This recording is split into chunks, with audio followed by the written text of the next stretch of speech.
Welcome to Talk Farm to Me. I'm your host, Farm Girl. On Talk Farm to Me, the farmer takes center stage and we find out what they do and how they do it. And no matter how you spend your time, I'm pretty sure you have more in common with farmers than you think. So sit back and relax and I'll bring a farmer, and maybe a cow or two, right into your living room for a chat.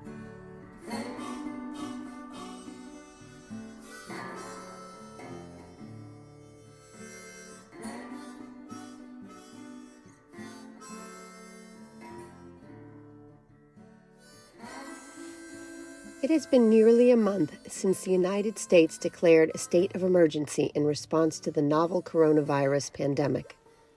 Grocery store shelves are consistently bare of many essentials: disinfectants, bread, toilet paper, vegetables, and fruit. On some items, people are taking matters into their own hands where they can. They are making their own hand sanitizers, face masks, and even starting gardens of their own. In response to COVID-19, folks are trying to quell their food security anxieties by becoming a little more self-sufficient. So how is this manifesting itself across the country? Folks are buying seeds for gardens, from windowsills to backyards and bigger. Baby chicks are in high demand. Families in rural and urban areas alike are joining farm share programs in record numbers. Others are still seeking a self-sufficiency that can be achieved on a small scale in a homestead, where you produce much of what you eat to develop some independence and security in a time of frightening food insecurity. What does this mean for farmers? Certainly, growing windowsill herbs or even a little backyard garden is not going to yield enough food to prevent anyone from shopping for food. But it feels good to put a tiny seed in the ground and to harvest it for yourself. Even deeper than that, farmers, now heralded as essential workers, are getting deeper respect from the public. Walking a mile in a farmer's shoes by having some chickens to lay eggs, some tomatoes and salad greens gives many a new respect for farmers and the critical role that they play in our society, our community, and our lives.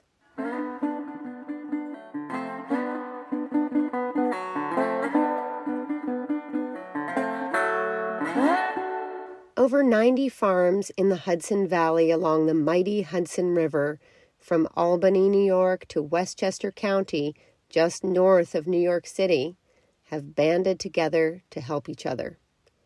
They are the Hudson Valley CSA Coalition, a program of the Glenwood Center for Regional Food and Farming. The coalition is a farmer-led effort that has been using collective marketing to build revenue streams and support for farmers since 2016.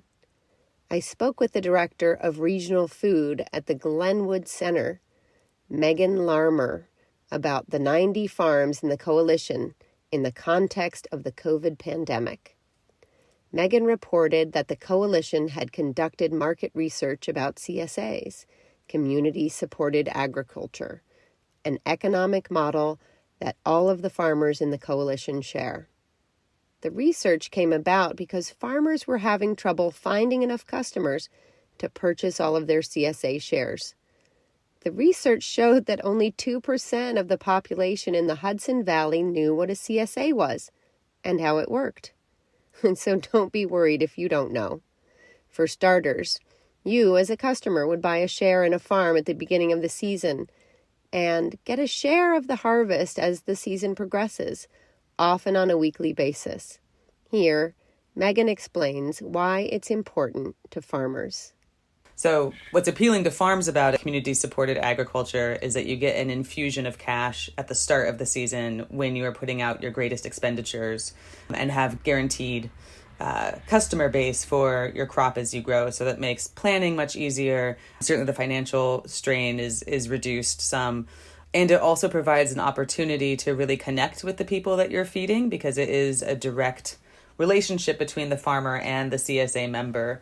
So that's really of high value to all the farmers I speak with. The 90 farms in the coalition represent a wide range of sizes and product offerings. There's everything from CSAs that are offering around 20 or 30 shares to CSAs offering over 1,500 shares. So it's quite broad in range, and what they're offering in their share also varies quite a bit. We have herbal farms that are doing medicinal CSA shares. We have livestock farms doing meat and egg shares. We have whole diet farms that are doing everything, vegetable CSAs, fruit CSAs.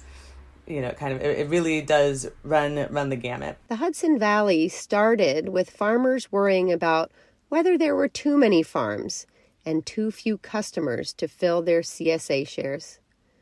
Now, in the month since the United States officially declared a state of emergency in response to COVID, many don't have enough shares to meet customer demand. Right now, as we see what's happening with CSA in the midst of this pandemic, Glenwood's farm has already sold out of shares almost a month ahead of any time in previous years that we would have sold all of our CSA vegetable shares.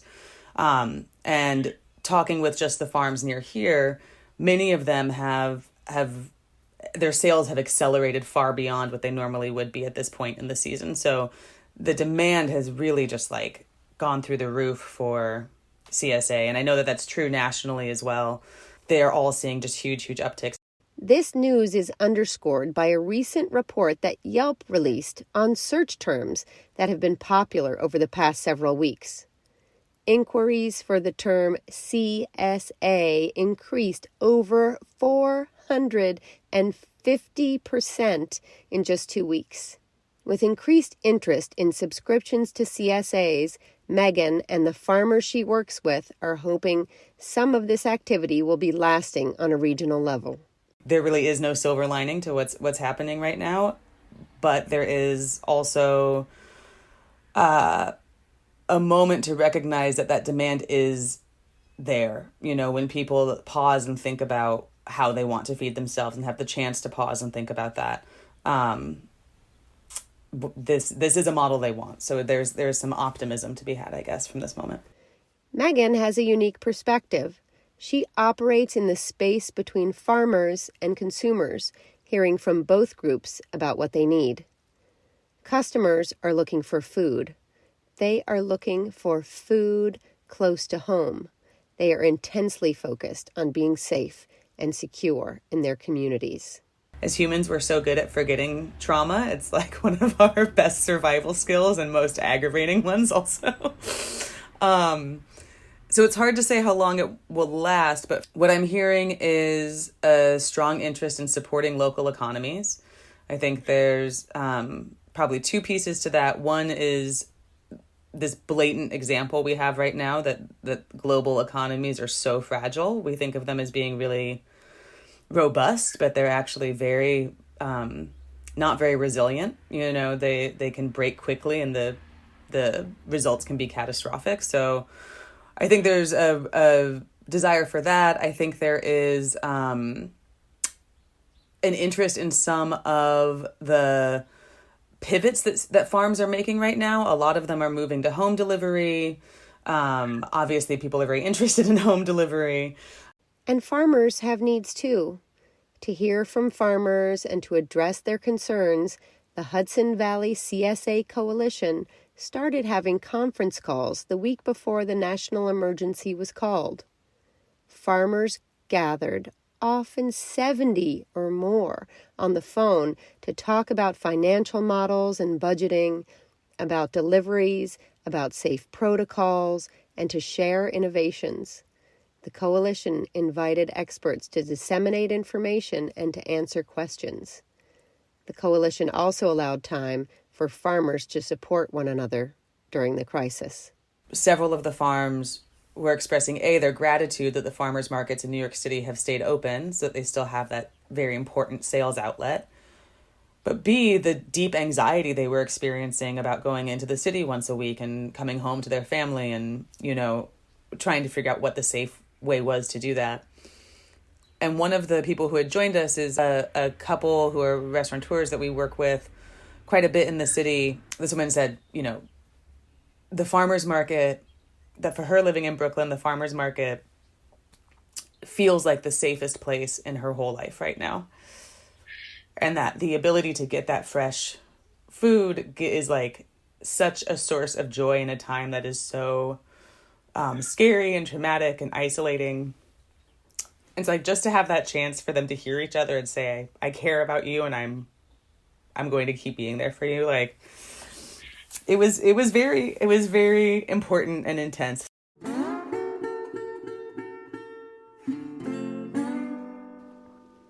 CSA coalitions exist across the United States. From the Hudson Valley, let's head west to Madison, Wisconsin, to the Fair Share CSA Coalition. Fair Share has represented organic CSA farmers in sizes from 10 shares to 1,000 shares that are based in Wisconsin, Minnesota, and Illinois for the past 28 years. They host conferences and grower education events and respond to the needs of farmers. They also help consumers find farms and food. Efforts on both the farmer and consumer sides are now heavily focused on COVID-19. I spoke with Fair Share CSA Coalition's director, Carrie Sedlak, about what's happening in the upper Midwest. From the consumer side, we're seeing very high increased interest in CSA, and that's, I think, being seen nationally. We're hearing that from a lot of our partners that are also CSA networks or organizations, other technical assistance providers that support CSA growers. Like, it's just a pretty consistent data point that farms are selling out faster. There's much more interest from consumers than there was in the prior year or years. Farms are certainly selling out faster than they have at least for the last 4 or 5 years. So it's really amazing seeing this resurgence by the population in local food and specifically in CSA. CSAs are not just offering access to fresh meat, eggs, fruits, and vegetables, but they are offering safe pickup or delivery as well. Consumers are really interested in CSA right now, particularly because it allows them contactless pickup, whether that's at a drop site or through home delivery. Additionally, consumers are really interested in CSA because they can trust that they're going to get a consistent supply of healthy, fresh produce over a predetermined period of time, which is really, throughout the entire growing season into the late winter. People are going into stores and not seeing the kind of supply of fresh produce that they're looking, fresh products that they would like. A third element that customers are looking for is how to support their own local communities in times of economic downturn. They want to know that it was grown locally because, of course, now more than ever, people are understanding the importance of supporting local businesses and our local community. And it really, CSA embodies all of those values that are coming to the forefront right now for people. Farms and consumers are really hyper-focused on safety protocols right now, and a lot of consumers are finding peace of mind that food from a farm's CSA share has had minimal points of contact before it reaches them. All the farms in the coalition are, and I believe this is pretty much universal too, at least in the U.S., that the farms are doing a really great job of communicating with their members they've had in the past, and then people that are looking to join. They're communicating about what their safety protocols are, what their practices are on the farm, how they're keeping themselves safe, their employees safe, and how they're going to keep their consumers safe. And so that transparency is also very unique and special and appealing to consumers right now. Carrie and Fair Share are in touch with the farmers on the front lines dealing with communities shaken by COVID. Farmers are just innovating like crazy. It's really incredible to see, and because many of the farms in the coalition offer market share pickup, for example. Well, farmers markets may or may not be open, and they may or may not be open at whatever point in time, we don't know, and there may be adjustments to how the farmers markets are set up. And so the farmers are like, well, we need to move on this fast because our deliveries are about to start in just a couple of weeks here. Some have already started, actually. And so really within a matter of days, farmers have have researched different online ordering platforms so that people can, if they're signed up for a market share, they can go online and see and pick which products they would like. And then the farmers have figured out how to effectively, hopefully, do home delivery, so they can assemble those shares for folks and get them direct to their doorstep. It's encouraging. It's exciting that farms can do that. I mean, I think it really underscores how nimble a local food system can be. The fact that farmers are nimble is helping communities across the nation. But Carrie warns us of the dark underbelly. We are grateful farmers can shift to get the food intended for restaurants to us directly. We are relieved they can turn on a dime and offer deliveries when we are nervous about contact. But we all need to think about what this turn on a dime heroic work costs them. So the local food system is just really, it's incredible to see the farmers responding in this way, able to respond in this way. It is also something I think we should be, just as consumers, cognizant of, that these solutions are great, but it also is meaning higher time investment and also financial investment in like those online stores, the additional cost of doing home delivery. And so it's fabulous that they have workarounds, but we're going to have to continue to support these growers into the long term, in the long run, in order for folks that are already financially and time strapped to make this work in the long run, to be a sustainable solution. One other issue to consider, Carrie warns, is that even though farms are offering their wholesale orders intended for restaurants direct to consumers, it doesn't really work perfectly. She's concerned, and rightly so, that farmers are still going to take a big hit where they can't afford to. Sales outlets are not as viable right now, like wholesale restaurants, etc. And so CSA farms are responding by offering a greater number of CSA shares. They're able to kind of adjust course a little bit and protect themselves financially a little bit that way, but not entirely, because COVID happened after farmers had already purchased seed and come up with their crop plans. So wholesale looks different in terms of what seeds they've purchased and how they've planned their fields to be planted, etc. They're able to adjust course a little, but not entirely. What's our role and what's our ability to support growers and ensuring that they are able to be a financially solvent business this year?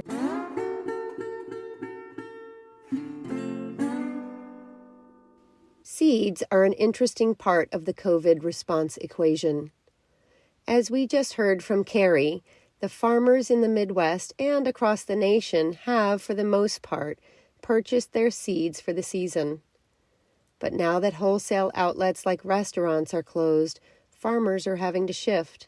They need new customers for their products, new delivery systems, and in a lot of cases, a shift in what they are growing for CSA customers. One seed company, Johnny's Selected Seeds in Winslow, Maine, is trying to balance its commitment to farmers and to home gardeners. At the end of March, Johnny's suspended orders to home gardeners in order to be able to fulfill the orders of commercial farmers who are trying to grow food for everyone. Johnny's sells seeds, plants, tools, and shares growing resources with farmers and home growers across the country. They have seen a major uptick in their business since the onset of the COVID pandemic from farmers as well as home gardeners. I spoke with Gretchen Kreisman, the co-CEO of Johnny's, to find out how COVID is impacting them, the farmers they serve, and what they are seeing from the home gardening front. We just saw this very sharp uptick immediately in our website traffic. If you saw a graph, it looks sort of like a stairway to heaven, right off the graph. And we've had a 2.5 time, close to 300% increase in home garden orders. So this is the time of year when we have more home garden orders than commercial farmers. The farmers tend to place a bulk of their orders in January and February. So the biggest increase has been in home garden orders since then. If our average total orders for the company for any given week around this time of year was 2,000, it's running between 4,000 and 5,000. So it's been a lot. The biggest growth is in vegetables, and they're ordering the most popular types of crops, that home gardeners tend to order, think all the elements of a salad, green beans. We can tell from the order values, they're about normal. It's just that there are more people ordering and far more new customers, new to Johnny's. All of these new orders means more time packing small envelopes of seeds. So the demand from the home grower end was interfering with Johnny's ability to deliver to farmers in a timely manner. We have plenty of seed inventory, but we also fell behind on packing the seed from the bulk into, packets for home gardeners or, 5 or 10 pound bags for farmers. We had to restrict orders to home gardeners in order to allow us to catch up on the backlog of all of that seed rush, the orders rushing in. But what we were concerned about was that our farmers, who really depend on our seeds to serve all of their customers, that they were getting caught up in this huge rush of home garden orders. So we wanted to make sure we got all of their orders out, and we are just about now starting to catch up on the commercial orders. New protocols for safety distancing when packing seeds was also a concern.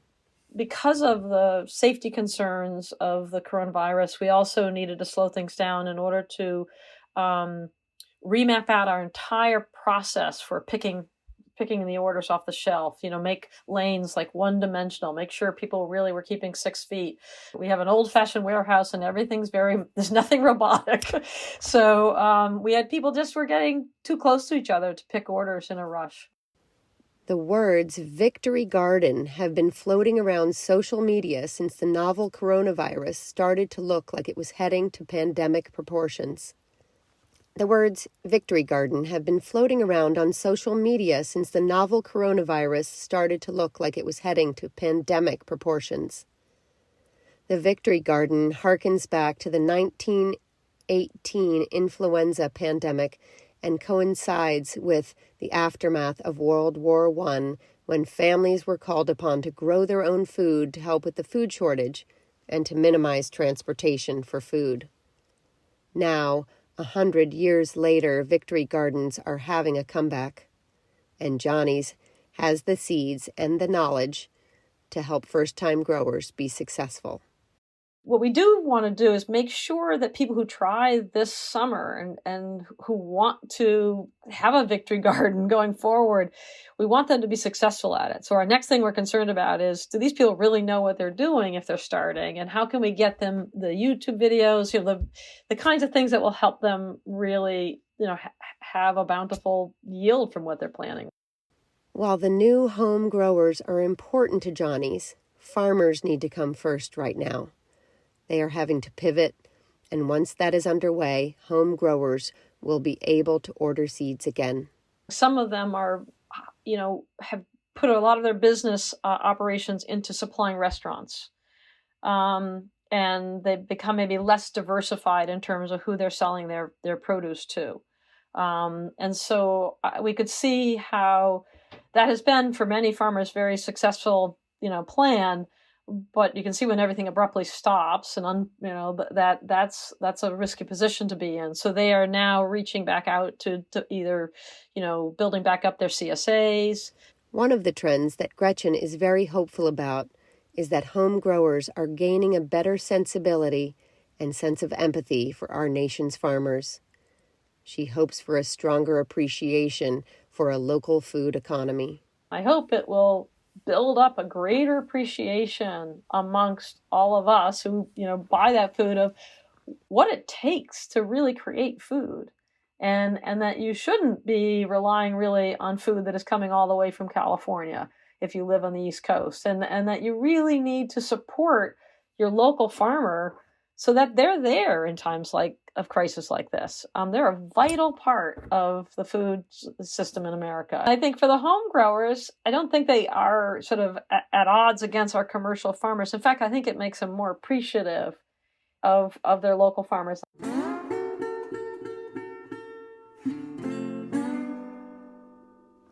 A Across the United States, households are connecting with their local farmers more than ever, at farmers markets, through CSAs, and they are taking inspiration from farmers, focusing in a hands-on way on their desire to have a local, dedicated food source in times of anxiety. That desire has manifested itself in gardens, from the windowsills of New York City's high-rises to backyard patches everywhere. Victory gardens with tomatoes, lettuces, green beans, and squash will be sprouting up all summer. But there's another trend afoot. Chickens, especially egg layers. I spoke with Kendra Higgins at Meyer Hatchery in Polk, Ohio. Kendra has been with Meyer, one of the 5 biggest hatcheries in the United States, for 3 years and has worn many hats. On the front lines of customer service, Kendra hears from customers about what they want and need. Meyer Hatchery has been in business for 35 years. We're a family-owned business, which I don't think a lot of people realize. It was founded by Karen Meyer. She started out with just a handful of breeds, and over 35 years, we now offer 160 different varieties of breeds. Obviously, chicks, ducks, geese, turkeys, started pullets. We ship throughout the United States year-round. Our minimums change seasonally, so right now we have a 3 chick minimum for orders to ship. Meyer offers local pickup in Ohio, but most of the birds and chicks are shipped through the United States Postal Service. On a weekly basis, Meyer mails from 20,000 to 43,000 chicks. That adds up to about 1.5 million chicks a year. Those numbers have spiked recently in the context of COVID as folks want more food security. So usually spring is our busiest season. February, April, March, we see an increase typically. With COVID this year, we're seeing that double. So everything from sales to traffic, just in our website, our retail store, our call center, have all doubled. Our revenue alone for March has doubled compared to last year. And one of the first things to sell out for us was started pullets. So we do offer a couple different breeds as started pullets, which are hens that are 16 to 20 weeks in age. And a lot of customers bought those up because they're at the age where they're ready to start laying, so they'll be producing eggs soon. So those were the first to go for us. There's a huge waiting list on them right now. We're hoping we'll have more in August, but that was the first demand. And then from there, we started seeing the chick sales increase. For chick sales, those definitely have increased to a point where we're not completely sold out, but the hatch dates have been pushed several months ahead. So if you were looking to order for some today, you might not be able to get the breeds you'd want. You might have to wait until August or September. Folks who can't get their hands on a started pullet go to chicks, and when chicks run out, they turn to fertilized eggs for hatching. But some egg orders were canceled initially. We get a lot of teachers in the spring that order hatching eggs for their classrooms. So with school shutting down, obviously they were calling in to cancel those orders, which we were happy to do for them. But then within a couple of days, we saw pretty much a 360 where now teachers are reordering, and they were doing live streams from their own homes for students to still participate. And we've had a lot of parents get involved and want to hatch at home as an activity for their kids. And I will tell you, having chicks now myself, it is a welcome distraction. Since the novel coronavirus outbreak started, Kendra has seen a lot of new customers come to Meyer Hatchery. I mean, really, it's not surprising because you do see a shift in people trying to be more sustainable and grow their own foods. You're seeing more victory gardens popping up, and chickens really are an easy buy-in. They're inexpensive, they produce eggs and meat. So we've actually seen about a 50% increase in new customers in the month of March versus last March in 2019. And from previous years when we're looking at stats, typically our increase in the spring months is closer to 10 to 15% for new customers. So it's quite a large increase in new customers coming to us. And with new customers, first-time chicken owners, come a lot of questions. We're answering a lot more questions regarding just poultry care in general. They feel the need that this is the right move, which I think is almost instinctual. But I feel like they're also receiving that box of chicks and then panicking because what did they just get themselves into? Now we have to raise these and brood them. Like, oh crap, moment almost. But that instinct Kendra mentions is coming through loud and clear. Chickens are a part of a nationwide plan to quell food anxiety. They're looking to be more sustainable. They want a reliable food source of their own. And it really does come down to eggs and meat. So a lot of the urban customers we're seeing are getting more chickens for eggs, feeding their family for breakfast, a reliable source of protein. And then you do have some customers that are starting to venture into meat birds. I would say for layers, our most popular for a brown egg layer is our golden buff, and the most popular for white egg laying is a white leghorn, and those are our two highest producers as far as eggs go. So they're the ones that are typically laying 5 to 6 eggs weekly. That's around 300 eggs a year per chicken. That's a lot of omelets. Still, new chicken owners won't see eggs from their chickens for about 20 weeks. And in that time, they have a lot of questions. A lot. All the time. When you have new chickens, you worry. That's why Meyer Hatchery started a blog some years back. They also have a help desk, and all of their customer service reps have chickens of their own. Just recently, Meyer Hatchery started a podcast called The Coop. Kendra is one of the hosts. Our opening line on the podcast is inspiring crazy chicken keepers and educating future flock owners. And that's really what we're setting out to do in this new platform, as well as kind of give you a behind the scenes look. We recently launched a series that's called A Year with Chickens, and it focuses on chicken care in that particular month. So we're walking you through hatching, brooding, putting them into the coop, transitioning them, integrating into an old flock, the egg laying process. I mean, we're taking you through every step as in depth as we can possibly get to educate, and then we also just have some fun behind the scenes.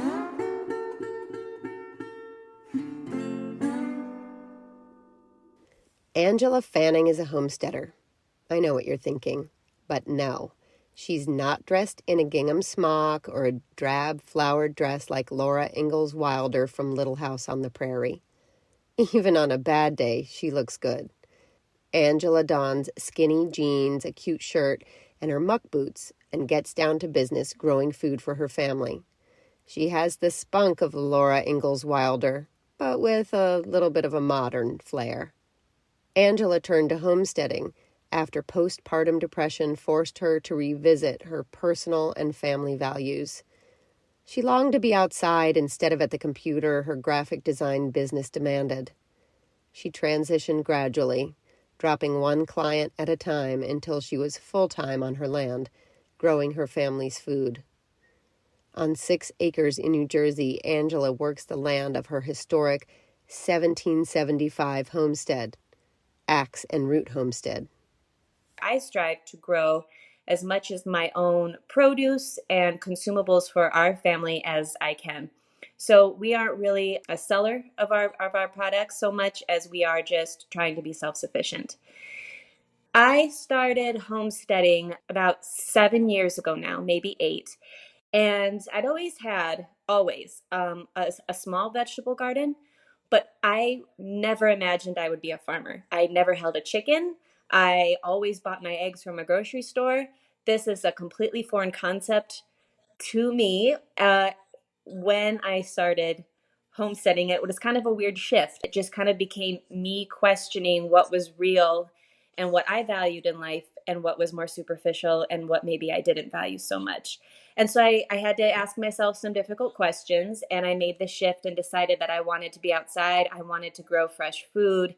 I wanted to be able to spend more time with my son rather than answering deadlines and client calls. Angela started from scratch.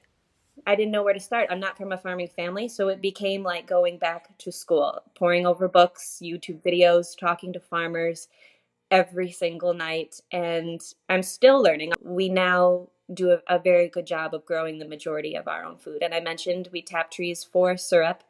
I tend and I learned how to keep bees, so we now have honey. And my dream was to get Clydesdale horses, and now we do have two of those. And so I am teaching myself to plow, and they will be helping me till my soon to come bigger fields for growing vegetables. All of that may sound like a lot, but Angela makes it fun and accessible. She shares what she has learned in online classes, how-to diagrams, and on her popular Instagram account. But more importantly, her kids are involved. I really try to give them ownership in the farm as much as I can. And I think the best way to do that is to have them with me.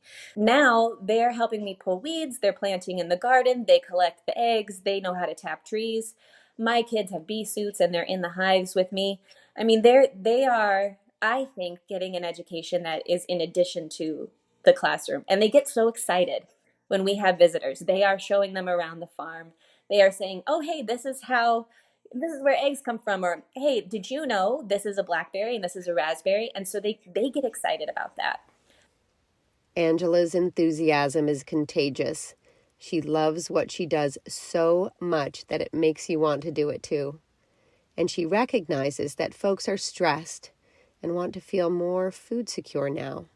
If somebody is looking to gain some self-sufficiency or sustainability, now is just a time as any. So I think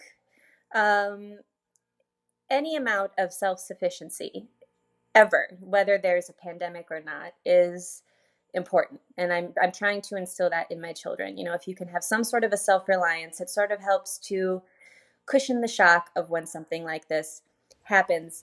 Angela has advice for you too. She's happy to be a part of the solution, and if you follow her on Instagram, you will no doubt be inspired to grow some food, to make some soap, and to try some sourdough bread baking. And maybe to take some pretty pictures like she does, but good luck. She makes it look all too easy. There's a lot of online courses, YouTube videos, books. It doesn't mean that you have to jump all in. It doesn't mean you have to trade in your business to go outside and now be able to grow your own food. But you can start small. You can start with something, which is better than nothing. You can find those resources. I have online classes. I get a lot of questions about gardening, how to make your own soap, and how to grow your own food.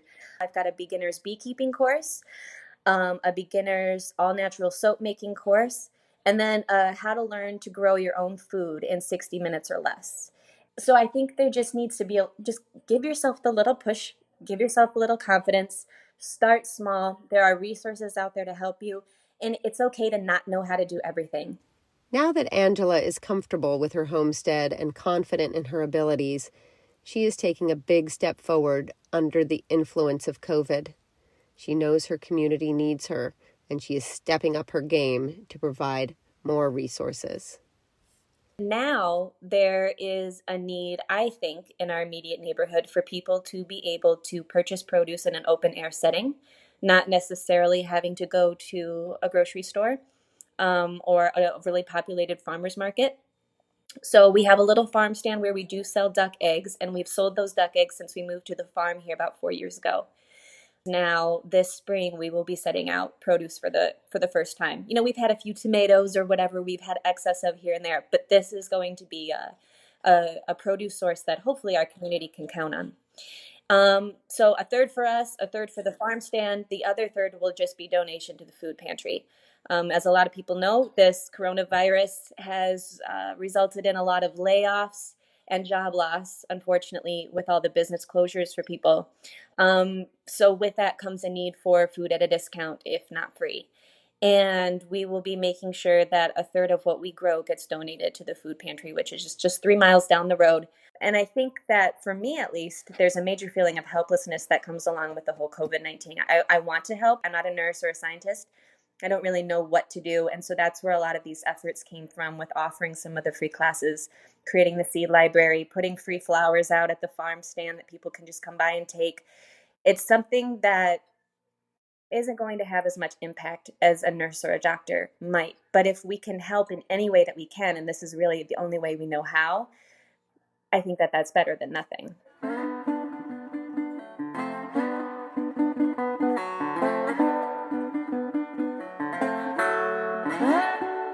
Anxiety and food insecurity is a big issue. We all feel it. Some people have taken to hoarding, but more are thinking about how they avoid this feeling altogether, now and in the future. Local food economies are moving up the priority list. Folks are thinking critically about who's in their backyard and how they can be more connected as a community. Shares in farms, community-supported agriculture programs are on the rise. This causes farmers and customers to feel and actually be more secure. A win-win. For the first time, folks are taking the leap and buying seeds for gardens and even chicks to raise for eggs. The result is feeling more secure and also developing a deeper respect for farmers. And some folks are taking it a step further to develop their own homesteads to foster both an understanding of food production and to inspire others to take the leap. Wherever you are, whatever you are feeling, take a moment to think about your next move. What will it be? How will you become more food secure? Let me know by leaving a comment on talkfarmtome.com or shoot me a note on Instagram. I would love to hear about your new chickens or your windowsill herb garden. We can all take a step closer to our farmers. Let me know what you decide. It's been great to have you along for this episode of Talk Farm to Me. Special thanks always to our farmers for talking farm and doing what they do best. For more information about this episode, including a look behind the scenes, head on over to talkfarmtome.com. This season's music is by Lobo Loco. You can find more episodes as they come out on talkfarmtome.com or subscribe to the whole season wherever you get your podcasts. Either way, please share your feedback right on the website or give us some love on iTunes. I'm your host, Farm Girl. Stay tuned for a new episode every 2 weeks when I bring a new farmer and maybe a cow or two right into your living room for a chat.